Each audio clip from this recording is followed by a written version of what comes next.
Pour sauver la planète, il faut se passer de viande, paraît-il. C'est Mathieu. Marie Dupin qui va être contente. Oui. Dans les pays Ah bah oui. développés, il faudrait réduire notre consommation de 90%. Notre consommation de viande, 33 kilos de sucre par personne, c'est 2 fois trop, selon l'OMS.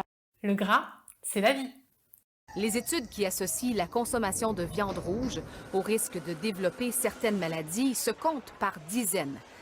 Climat, faut-il changer notre façon de manger ? Ces truies n'ont sans doute jamais respiré l'air extérieur. Si l'animal était un homme comme les autres, cette idée vous paraît farfelue? Ne mange pas trop gras, trop sucré, trop salé. Aujourd'hui, le sucre est tellement répandu dans notre société que si on retirait des étagères d'un supermarché tous les produits qui en contiennent, il n'en resterait que 20%. Et toi, tu manges quoi?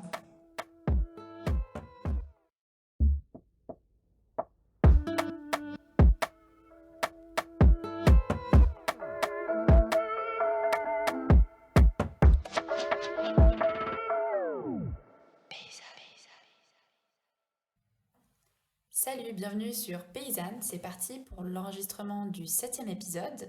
On se retrouve aujourd'hui avec Ajar, salut, et Emma. Hello! Comment vous allez les deux?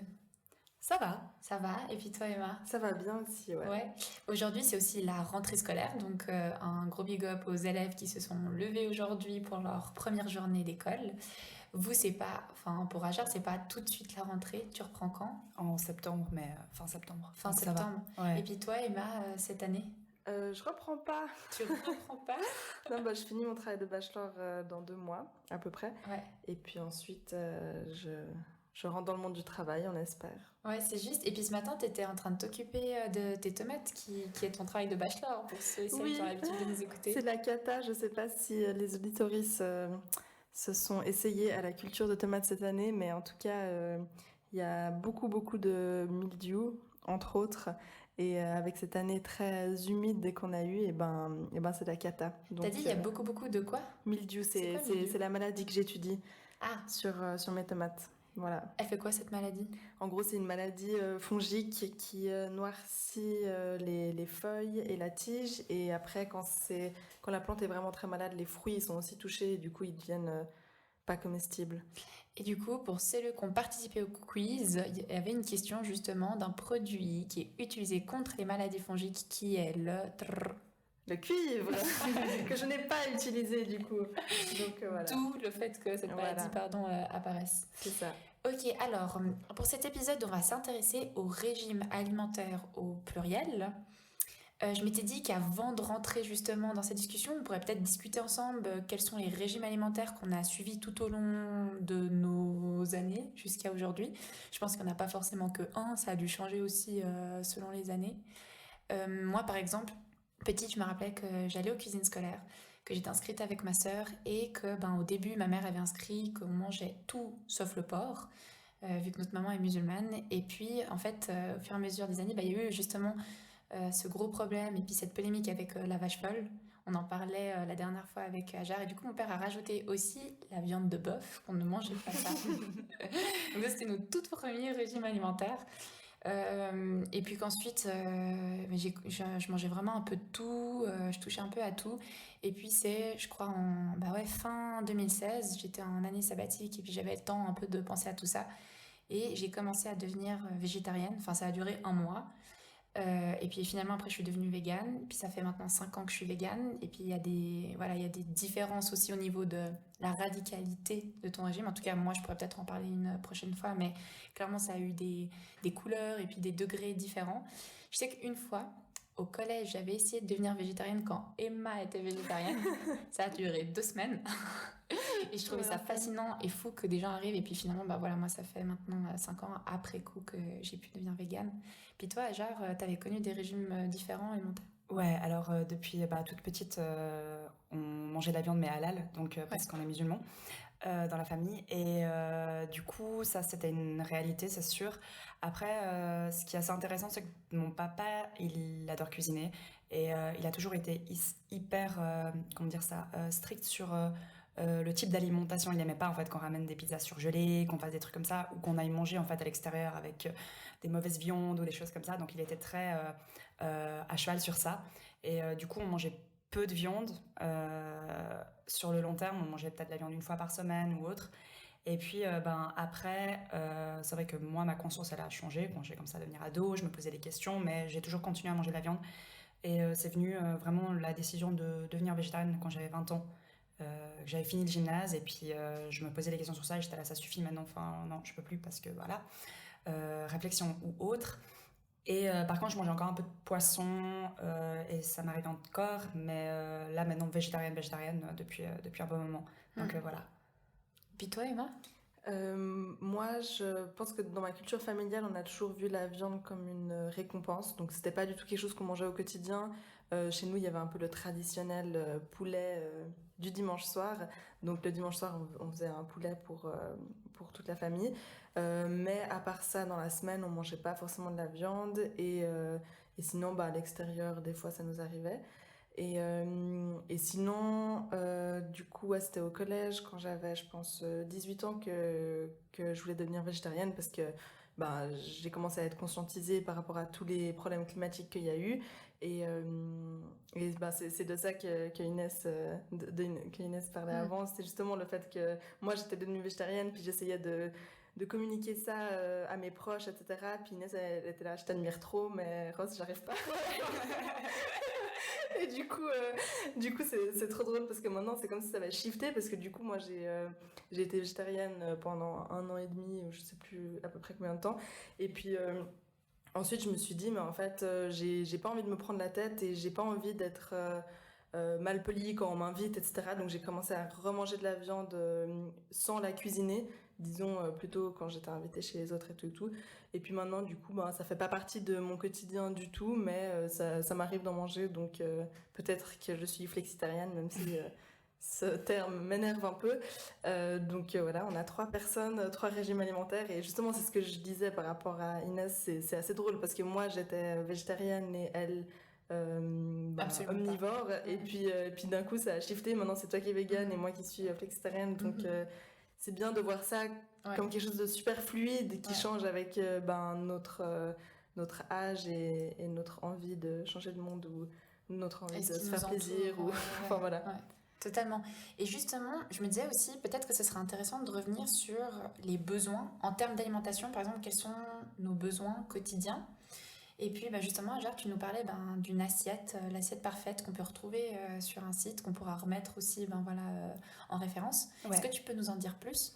En fait, je voulais juste revenir un tout petit peu sur l'historique de tout ça, mais on a tous connu, toutes, quand on était petites, la fameuse pyramide alimentaire où on avait justement ces pourcentages de ce qu'on doit manger comme protéines, donc la viande, les poissons et tout. Le poster, il était affiché en classe aussi. Exactement, et en fait on avait vraiment cette fixette sur les protéines, l'apport de protéines, donc la viande, les poissons et tout, qui était très élémentaire, très présent et tout, avec aussi les céréales, les féculents ou autres.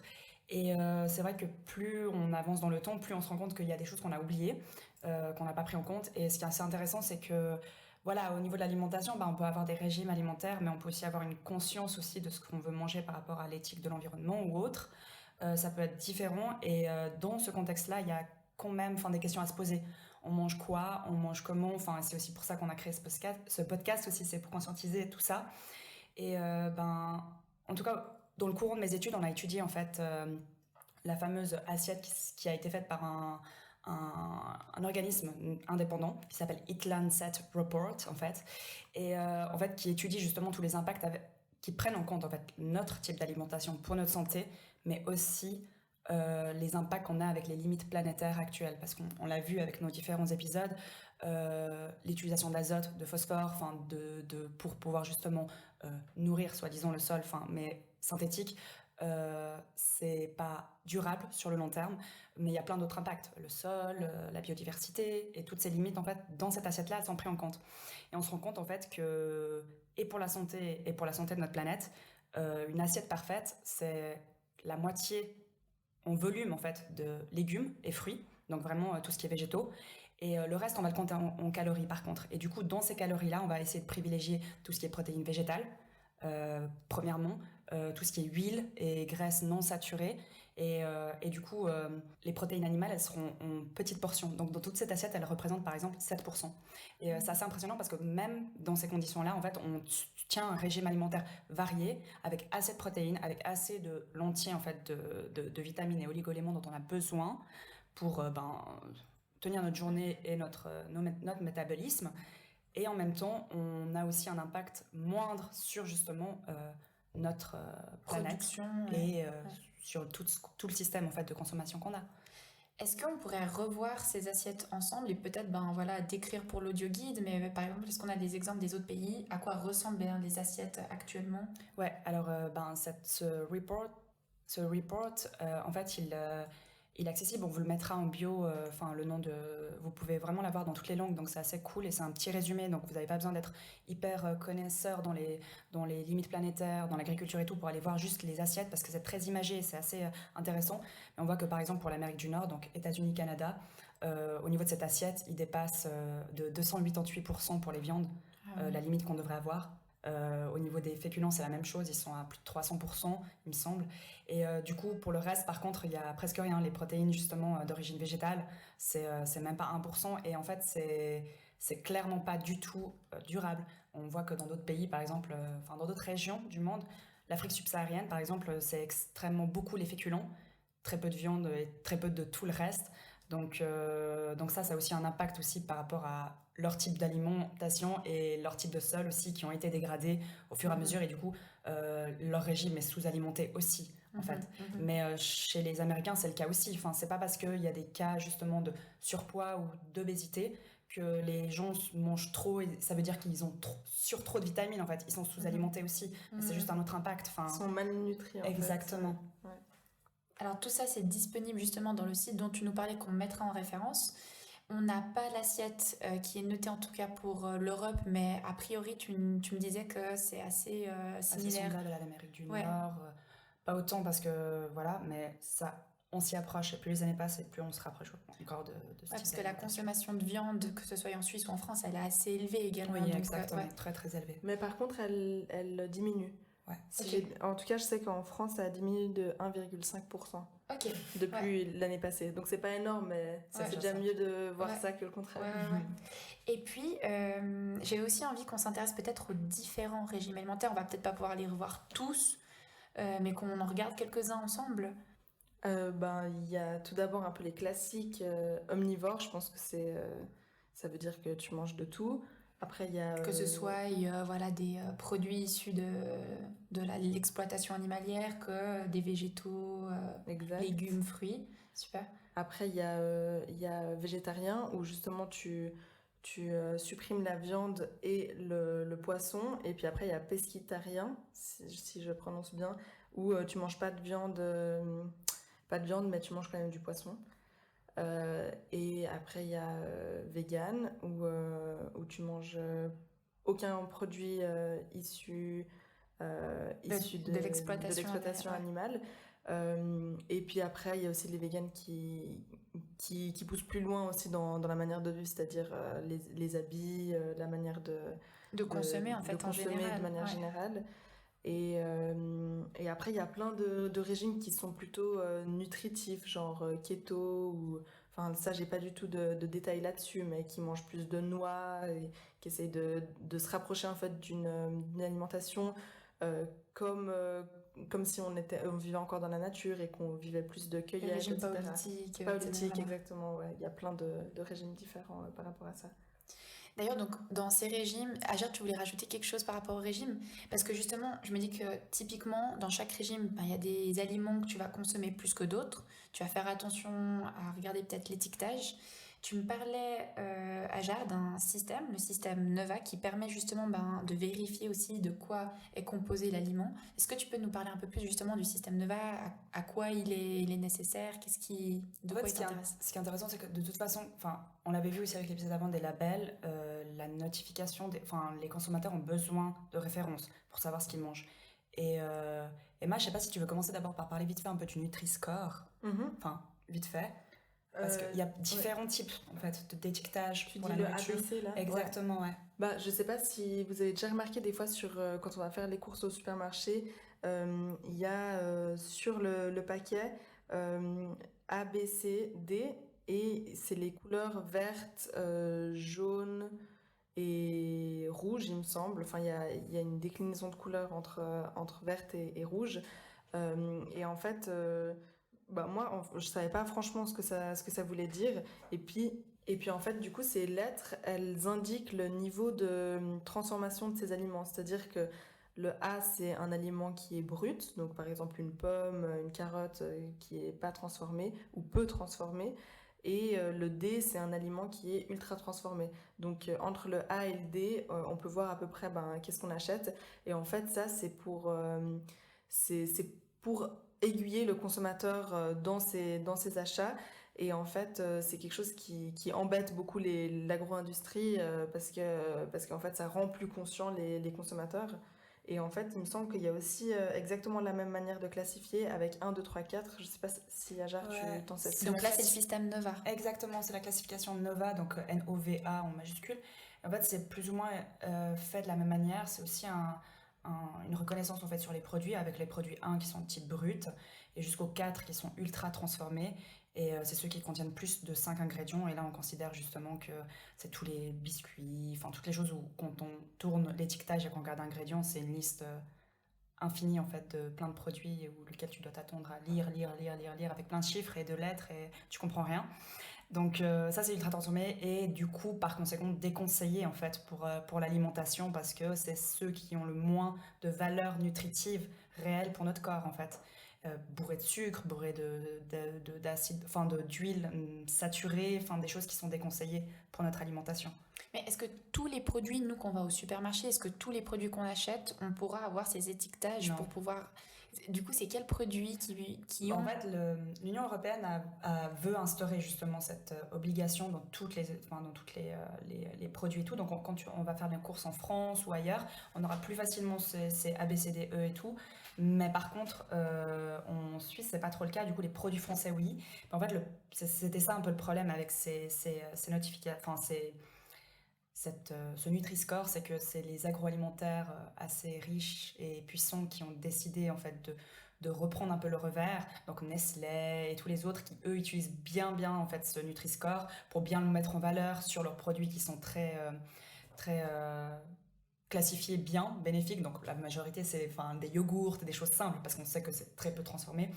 Et puis voilà, ça a quand même un impact marketing. Mais la Fédération romande des consommateurs, par contre, elle indique que c'est quand même justement des bons indicateurs quand on les voit.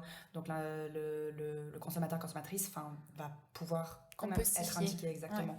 Mais le meilleur conseil actuellement, c'est quand même de lire ce qu'il y a derrière, quoi, et d'éviter les choses avec les listes infinies, quoi. Et puis en fait, si ce que tu manges, il n'y a pas besoin d'une liste d'ingrédients, c'est le meilleur. Dans le sens où si tu achètes des trucs où tu n'as pas besoin de lire ce qu'il y a derrière, mais que tu sais exactement ce que c'est, tu peux identifier direct, c'est quand même le meilleur. Mais ça demande effectivement encore du temps pour cuisiner, donc c'est encore un privilège, bien sûr.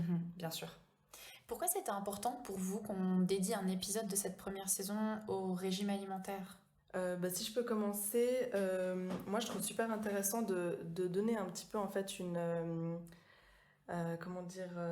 nuance en fait à ce qu'on entend et à ce qu'on voit par rapport au régime alimentaire, c'est-à-dire que comme un jugement de valeur en disant genre vegan c'est très bien et être omnivore ou consommer de la viande c'est très mal, et en fait de voir en fait de décortiquer, de voir qu'est-ce qui est effectivement bien ou pas, ou qu'est-ce qui est mauvais et qu'est-ce qui est pollu dans les faits. Et ce que je trouve intéressant, par exemple, c'est que j'ai vu plusieurs posts qui parlaient du fait que vaut mieux être un conducteur automobile en 4x4 végétarien qu'un cycliste qui mange de la viande. Ah ouais, celui-ci circule partout. Voilà. Ouais. Donc ça, c'est pour parler en fait de ce truc où en disant en fait vaut mieux mettre l'accent sur le régime alimentaire que sur le reste du style de vie pour ne pas réchauffer la planète. Et en fait, moi, je trouve que c'est important de mettre des nuances là-dedans, en fait, de quelle viande on parle et pourquoi, en fait, tout simplement, la viande, ça pollue.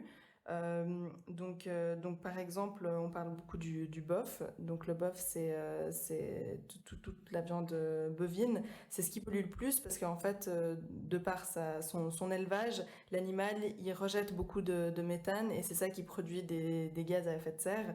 Et en fait, ça, effectivement, ça pollue énormément. Mais après, ce que je trouvais super intéressant, j'avais parlé avec une agronome d'Agridea, c'est qu'elle disait, mais en fait, par exemple en Suisse, les vaches, enfin tous les bovins, ils sont utilisés en fait comme façon de pâturer le territoire suisse, c'est-à-dire qu'ils ont une utilité au-delà de leur produit final qui va être de la viande.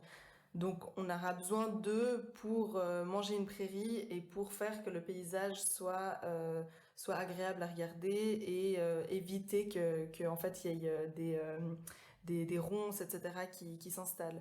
Donc en fait ça a une utilité. Après, ça c'est ce qu'on appelle la viande de sol. Et après il y a aussi la viande qu'on appelle hors sol. Donc ça c'est une viande qui pollue moins dans le sens où l'animal rejette moins de méthane, mais il n'a pas une utilité au-delà d'être de la viande. C'est-à-dire que pour un porc, par exemple, un porc, ça peut être élevé dans un hangar sans lumière, par étage. Et en fait, ça, c'est ce qu'on appelle la viande hors sol, parce qu'en fait, il va pas avoir une utilité sur le paysage.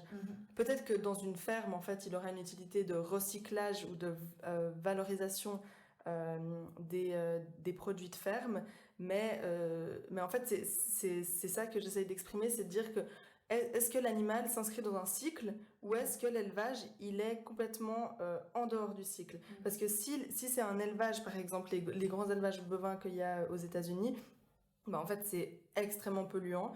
En plus de ça, ça prend des terres qui sont à la base fertiles pour cultiver autre chose ou pour qu'il y ait des forêts. Donc c'est un double impact super négatif. Et en plus de ça, tous les déchets de ferme, donc leur déjection, que ce soit urine ou fiente, en fait, elle va être mise dans l'océan. Et ça va encore polluer encore plus tout ce qui est marin.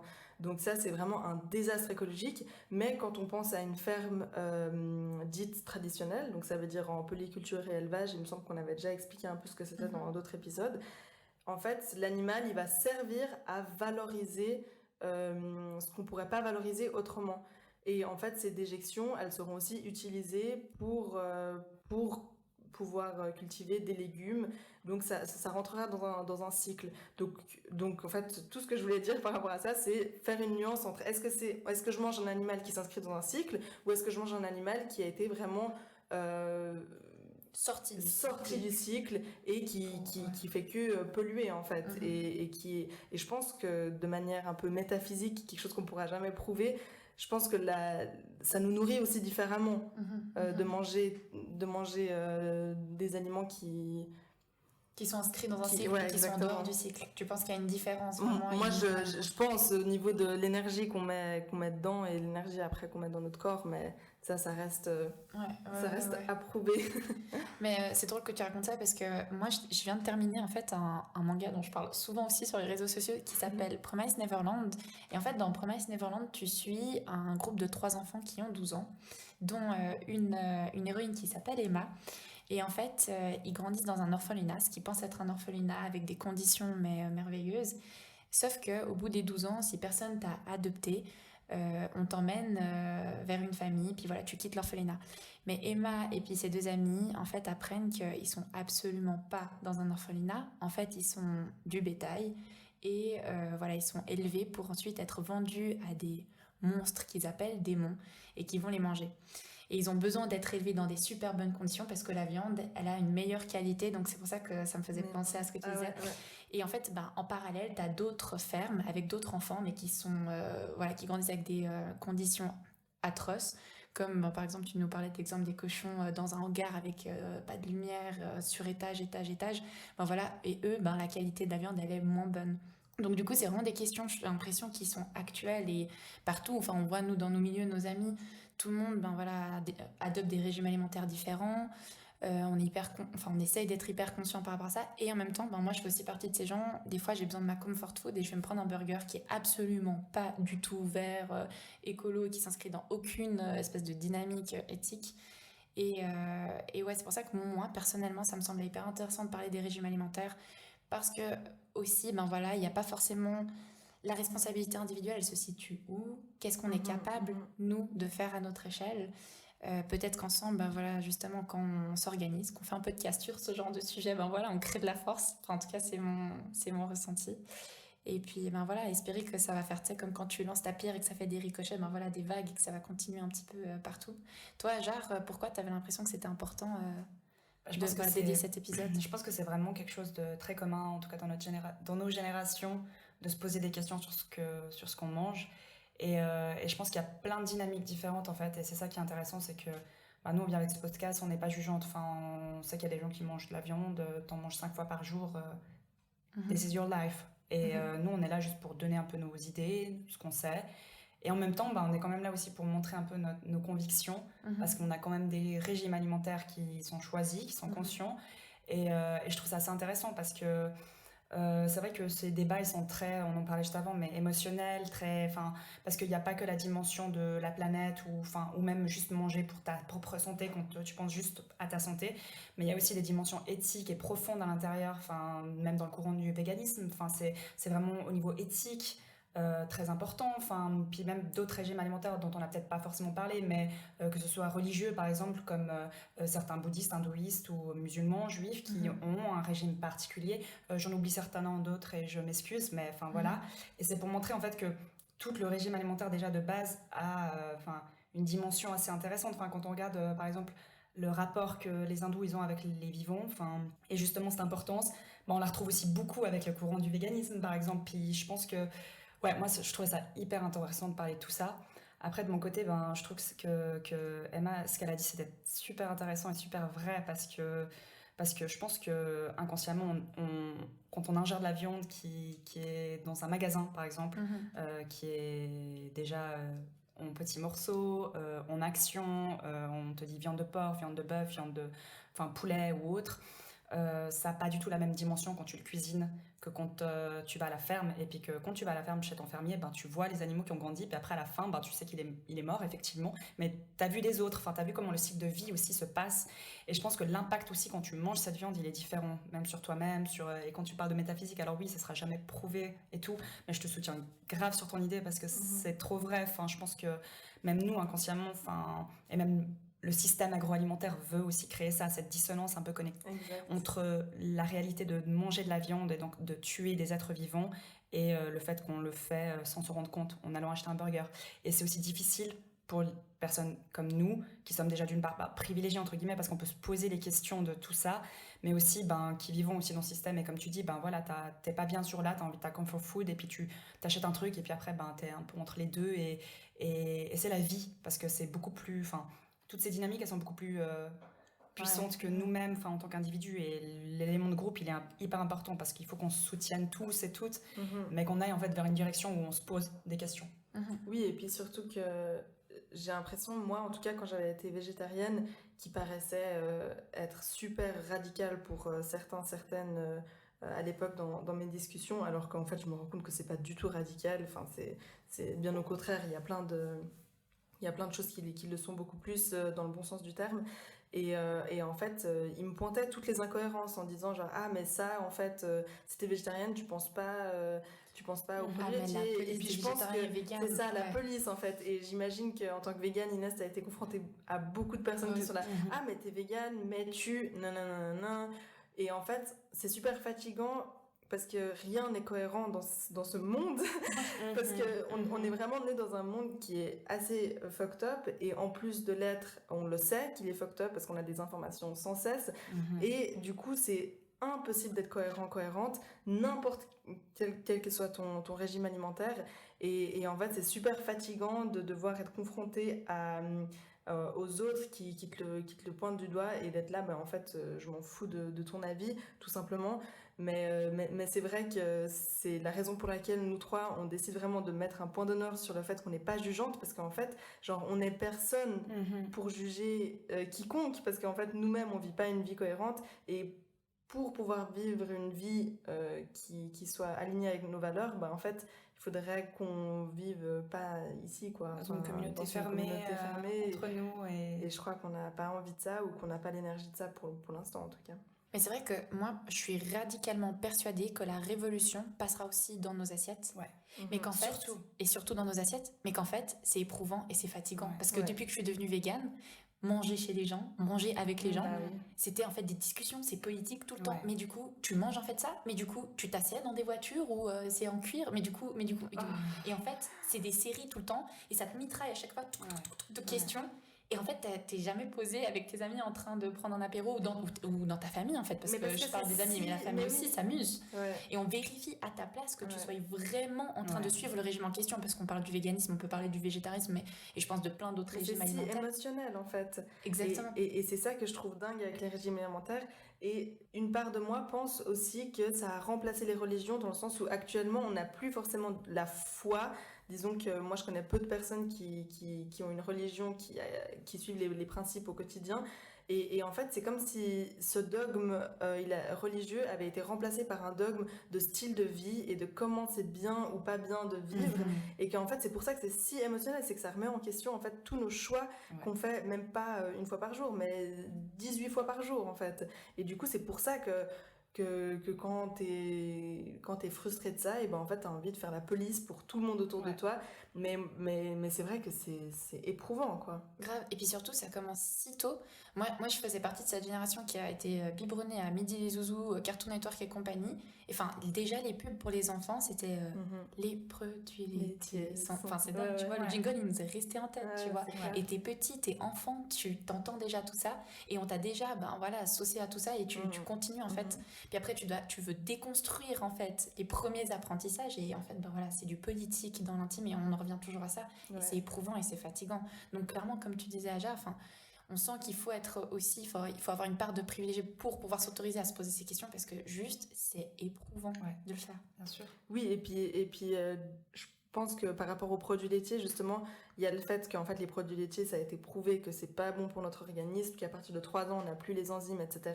Mais du coup, qu'est-ce qu'on fait de tous les producteurs laitiers ? Est-ce que c'est des ennemis ou pas ? Et en fait, c'est ça, toutes ces questions qui sont assez fondamentales, c'est que du coup, on est tous et toutes victimes de ça, parce qu'au final, on a créé un monde autour de ça.